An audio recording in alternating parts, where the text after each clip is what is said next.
Profesional de Alicante. En este servicio realiza funciones de orientación, selección, valoración de perfiles profesionales, prospección de ofertas de trabajo, asesoramiento a empresas, empleo con apoyo, formación para el empleo y coordinación con otras entidades sociales.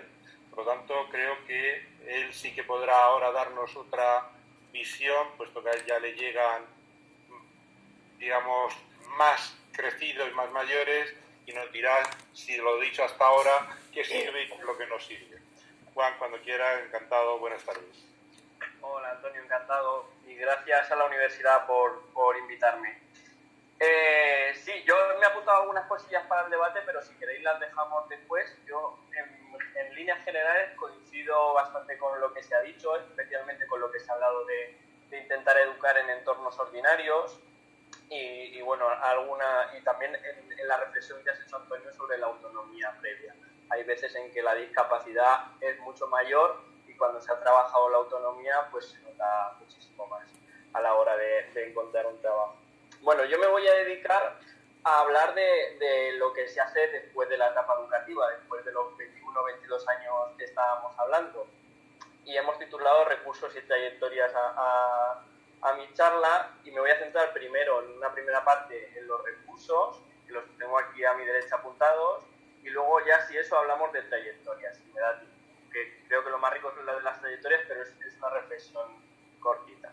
Entonces, bueno, yo he agrupado los recursos que hay de empleo para personas con discapacidad intelectual en los siguientes niveles: en el nivel prelaboral, que lo tengo ahí abajo, en el empleo protegido, en el empleo con apoyo y en el empleo normalizado. Ya repetiré esta reflexión luego, pero los he organizado así porque en teoría es como los organiza tanto la Ley General de Derechos de Personas con Discapacidad como Consellería y demás, en función de la autonomía personal de las personas con discapacidad que atienden, pero esto no quiere decir que la trayectoria tenga que ser esta.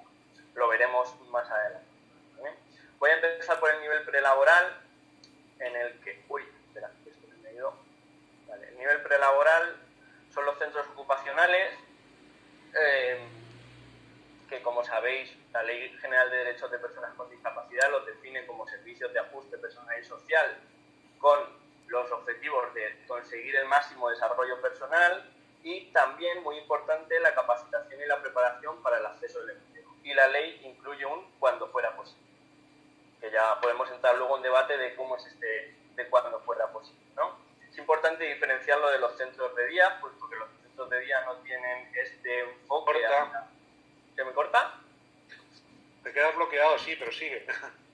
Vale. Si en algún momento hay alguna idea que no se entiende, por favor decírmela y vuelvo a intentarlo, ¿vale? Vale. ¿Ahora se me escucha bien? Sí, ahora sí. Vale. Pues interrumpirme si veis que en algún momento no se entiende alguna idea de las que digo. Es importante, como decía, diferenciar entre centro de día y centro ocupacional, porque el centro de día no tiene esta orientación en un principio hacia el empleo.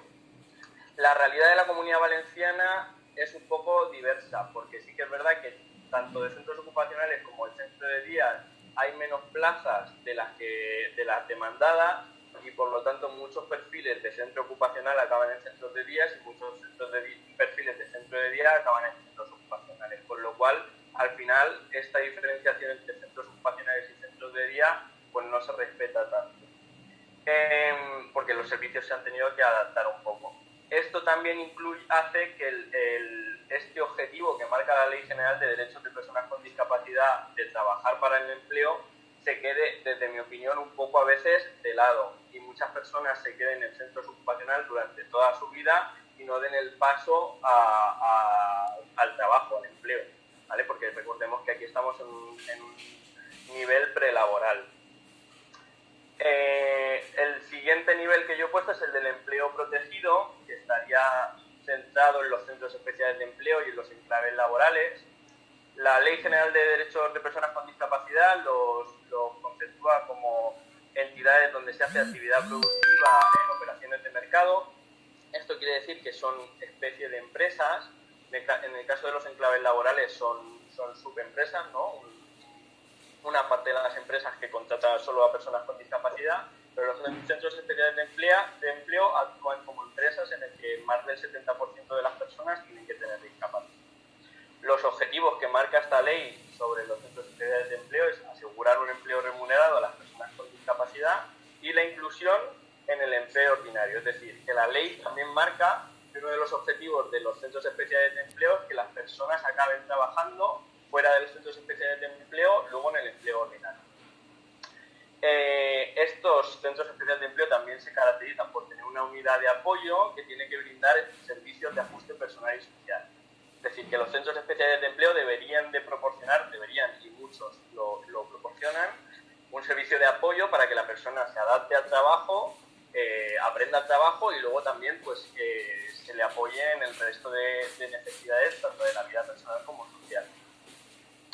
Y finalmente, para hablar un poquito de la realidad actual, no sé si voy muy rápido y no sé si me está entendiendo. No, va bien, va bien. Vale. Yo considero también que en los centros especiales de empleo se ha generado una especie de cuello de botella también, porque pues también al tener que competir en el mercado laboral, los centros especiales de empleo pues también muchas veces retienen el talento para poder competir mejor y no acaban de dar el paso a las empresas ordinarias. Además, también es importante mencionar que a nivel español y también en la Comunidad Valenciana tenemos la distinción entre centros especiales de empleo con ánimo de lucro, les llamo yo, aunque no es la denominación oficial, y aquellos de iniciativa social, que son los que tienen la etiqueta. Y las realidades son muy distintas. No es lo mismo que APSA, por ejemplo, o Anilia hagan un centro especial de empleo, que son entidades cuyo fin es el desarrollo de las personas con discapacidad intelectual, a que lo haga la FOR, y por tanto todas las personas que la FOR contrate con personas con discapacidad las meta en un centro especial de empleo, con subvenciones públicas y demás. Esto además se traduce en que los servicios de ajuste personal y social pues no son los mismos. En los centros especiales de empleo de iniciativa social hay mucho más énfasis en el apoyo y en el ajuste personal y social que el que hay luego en la realidad, desde lo que yo observo que podemos entrar a debatir en el resto de centros especiales de empleo. Y ya finalmente, bueno, o casi finalmente, voy a hablar del empleo con apoyo, que es, yo creo, el más novedoso, pero del que más tendríamos que hablar. También está conceptuado en la Ley General. Según esta ley, son acciones de orientación y acompañamiento individualizado en el puesto de trabajo en empresas ordinarias. Pero el empleo con apoyo, además de ser un recurso, también es una metodología de trabajo y también es incluso una filosofía de trabajo con personas con discapacidad. Además, esta filosofía pues viene a cuestionar un poco lo que veníamos haciendo hasta ahora, tanto con las personas con discapacidad como en el entrenamiento de personas con problemas sociales para acceder al trabajo. Entonces, uno de los enfoques principales es el Place and Train.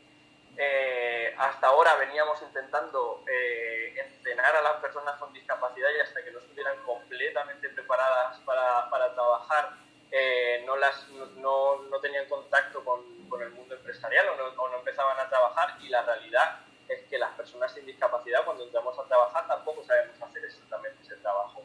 Todas las personas en un trabajo tenemos un periodo de adaptación a ese trabajo. Quizá en el caso de algunas personas con discapacidad intelectual este periodo puede ser más largo, pero eso no quiere decir que la persona ya tenga que estar enseñada conforme llega al trabajo. Entonces, este enfoque lo que propone es lo siguiente: lo que propone es que la persona se haga una casación primero de la discapacidad con las funciones que va a desempeñar, y si la discapacidad no impide el desarrollo de esas funciones, que se entrene en el puesto. Una vez que ya se ha contratado, pues que se haga ese proceso de entrenamiento, que a lo mejor, insisto, es un poco más largo, y que luego este proceso de entrenamiento pues pase a un seguimiento más gradual. Desde este enfoque lo que apreciamos desde UPAPSA, por ejemplo, que trabajamos en empleo con apoyo, es que en los entornos ordinarios, es decir, en empresas ordinarias, que es donde se hace el empleo con apoyo, las personas desarrollan competencias desconocidas, he puesto ahí, en entornos protegidos. Es decir, que cuando una persona tú la mandas a una empresa ordinaria, de repente empieza a desarrollar habilidades que incluso a nosotros, que hemos podido hacer un curso para personas con discapacidad centrado, pues de repente nos damos cuenta de que esa persona nos está sorprendiendo y está desarrollando capacidades que no habíamos diagnosticado, ¿no? desde nuestro entorno protegido. Entonces yo creo que este es uno de los factores positivos que tiene el empleo con apoyo.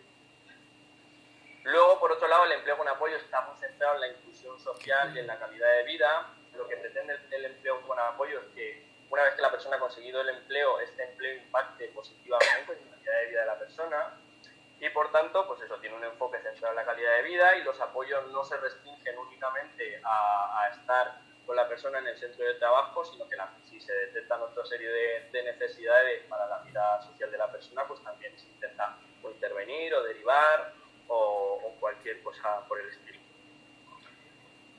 Y finalmente, pues para hablar de la realidad actual, aquí en la Comunidad Valenciana, bueno, a nivel estatal hay una ley, lo que pasa es que no es demasiado útil por cómo se planteó, pero a nivel de la Comunidad Valenciana es verdad que tenemos una orden de subvenciones que nos permite realizar a las entidades empleo con apoyo, pero es verdad que si la comparamos con el resto de recursos que he comentado, el dinero que se destina al empleo con apoyo es mucho menos, pero muchísimo menos. Pero sin embargo, según mi opinión, yo creo que se generan mucho más beneficios y que está bastante, bueno, según mi opinión y según algunos estudios, que esos recursos se están aprovechando bastante. Finalmente, y no me quiero meter en el terreno de Carmen de las empresas, pues también hay que hablar de empleo normalizado, es decir, hay veces que las personas con discapacidad intelectual o con cualquier otra discapacidad, desde el primer día pueden trabajar y hacer el trabajo como cualquier otra persona sin necesidad de ningún apoyo. En momentos en los que sí que es así. Entonces, sí que quería mencionar algunos incentivos que tienen las empresas para contratar a personas con discapacidad. El primero es una obligación legal que tienen las empresas de más de 50 trabajadores. Por cada 50 trabajadores, uno de esos trabajadores o trabajadoras tiene que tener discapacidad. Además, las empresas tienen derecho a acceder a bonificaciones y a rebajarse las cuotas de la seguridad social. E incluso también anualmente la Consellería saca subvenciones para ayudar a las empresas que contratan a personas con discapacidad y además son bastante cuantiosas. En el caso de la discapacidad intelectual y de la enfermedad mental o de la discapacidad psicosocial, estas bonificaciones y estas subvenciones son más grandes.